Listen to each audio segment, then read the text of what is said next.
You are listening to Charting Wealth's daily market review for Thursday, the 19th of April, 2018. We see stocks are up for the day, both in the S&P 500 and the Qs. Bonds down, gold up just a little bit. Let's jump first into the S&P 500. So far, the week is shaping up after sort of a lackluster prior week ending the 13th, Friday the 13th.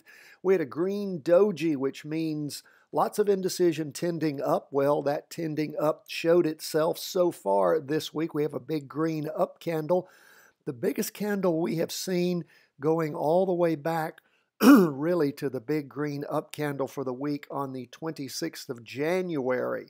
That's actually so far, this one is not as big as that, but it's bigger than all the ones we've seen going back over all those prior weeks. Derivative oscillator losing downward momentum. Don't have a crossover going up yet on the S&P 500, but the price percent oscillator is heading up again.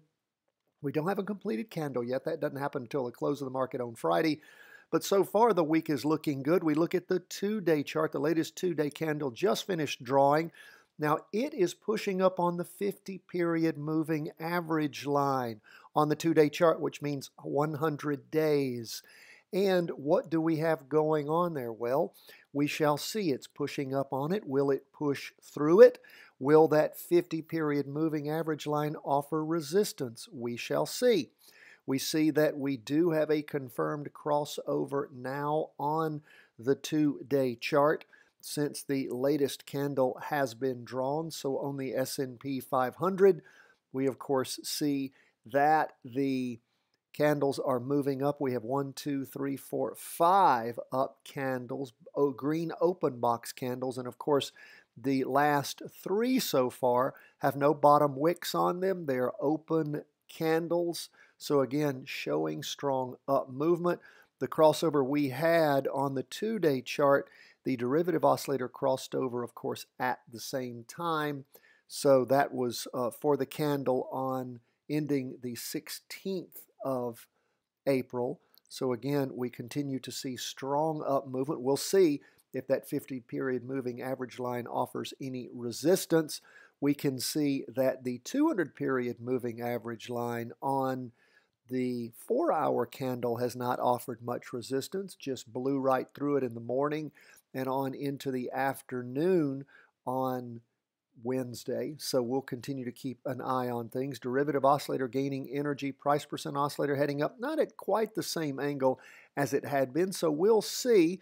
I mean, things could possibly be topping out somewhere around about the 271 mark.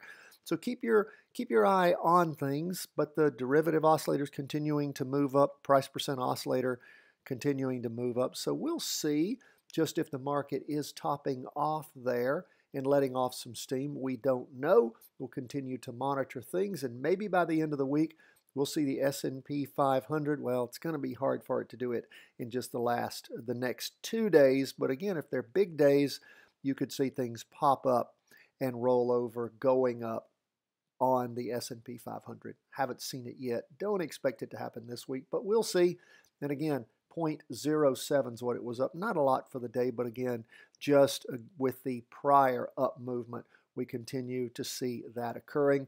On the Qs, the NASDAQ 100, what do we see? Well, again, not a crossover yet. The derivative oscillator is moving up. Price percent oscillator losing downward momentum. We have a green up candle, of course, pushed through the weekly trend line way past the two-day trend line. As we look at the two-day trend line, of course, we do have a crossing at the close of this candle, and we can start redrawing our trend lines at this point. And we shall continue to watch and see what we see. The nice thing is we have seen the price percent oscillator crossover and the derivative oscillator at the same time. Again, that is subject to change with the next candle. Remember, we've seen crossovers plenty of times. If there's a strong down candle, you really don't lock in that crossover until the next candle is drawn. But we'll go ahead and call it as we see it right now. And if anything changes, we will, of course, keep you posted. What do we see on the 4-hour chart? Well, it continues to move up also again, sort of hitting about, well, yeah, topped off about the same point, somewhere about 166.50, something like that, on the NASDAQ 100. Again, looking similar with that candlestick pattern to hitting about the same top. But again, don't know if there's anything to stop that. May just be digesting a little bit. Derivative oscillators continuing to move up, not at the same angle, but moving up. Price percent oscillator continuing to move up also. And I'm sorry, the derivative oscillator not at the same angle. Price percent oscillator is gaining upward momentum. So that's where we see the cues at the end of the day. Again, crossover on the 2-day on both the S&P 500 and QQQ. However, the weekly on both of our stock charts still has that weight pushing it down, still in a confirmed down move. So we'll wait. We'll continue to see if the trend truly reverses. What do we see going on 20-year bonds? Well, we go to our weekly chart first. We had that weekly vertical crossover back on the 29th. We had the following week, we had up movement, and then things sort of petered sideways, sliding down. We're down for the day 0.80%. Derivative oscillator still heading up. Price percent oscillator flattening out. So we'll continue to keep our eye on things. We see on the 2-day chart a green spinning doji change from the prior day with that down movement. So again, indecision tending up is what that candle tells us. However, the derivative oscillator continuing to lose momentum, upward momentum, and we see that the price percent oscillator is heading down, maybe crossing over soon. Let's look at the 4-hour chart and see what we see. We saw big down movement in the afternoon. We talked about possibly jumping in if there was a crossover going up. Well, there was not. In fact, down movement in the morning followed by more down movement in the afternoon. So we don't have a jumping in point there on 20-year bonds. We'll continue to keep our eye on things. That's the way bonds should move. When the stock market moves up, one expects bonds to move down. Bonds are a safe haven when stocks aren't doing well.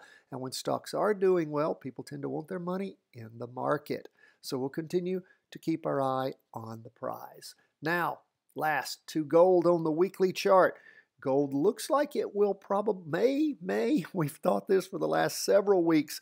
It's gotten very close to crossing over, and at times has looked just like it does now.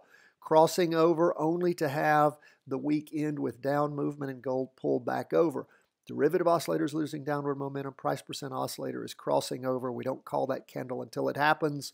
So far, it looks like up movement on the weekly. We see on the 2-day chart where the chart has bounced off the red signal line and appears to be moving up. The latest 2-day candle does have a down wick, which gives you some concern about down movement.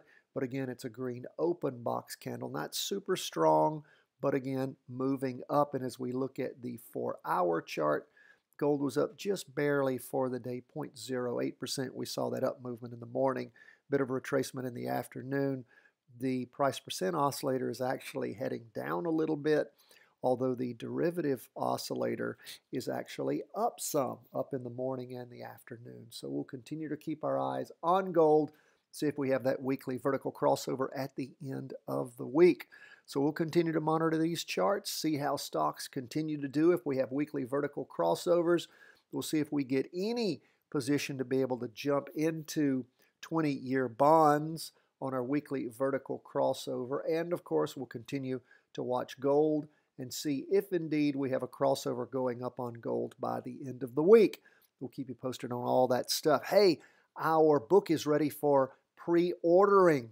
That is Charting Your Way to Wealth, and it includes everything that we teach here, and we would love for you to have a copy. All you have to do is go to the website, or of course, subscribe to our daily market reviews, and there are links in there for you to be able to order the book. Also, you can order our Traders Journals. We have those available, spiral-bound, beautiful cardstock on the front and back, beautiful pages with setup for you to actually track as you practice every single day. Just what you need to create your own Trader's Bible, which is going to give you what you need to go back in time, learn, progress, be able to use it as reference when you start looking back. How did the Qs do last year and the year before? What did I learn? How should I be trading in this kind of market? All those things are privy to you if you do what we talk about and keep a trader's journal. Those are also available there. And of course, we have instructions on how to use those trader journals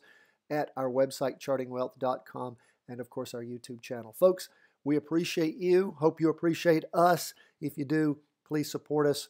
This is not inexpensive to provide all of this information to you, along with the bandwidth and all the stuff that we do. God bless, my friends. All the best from the whole team here at Charting Wealth World Headquarters.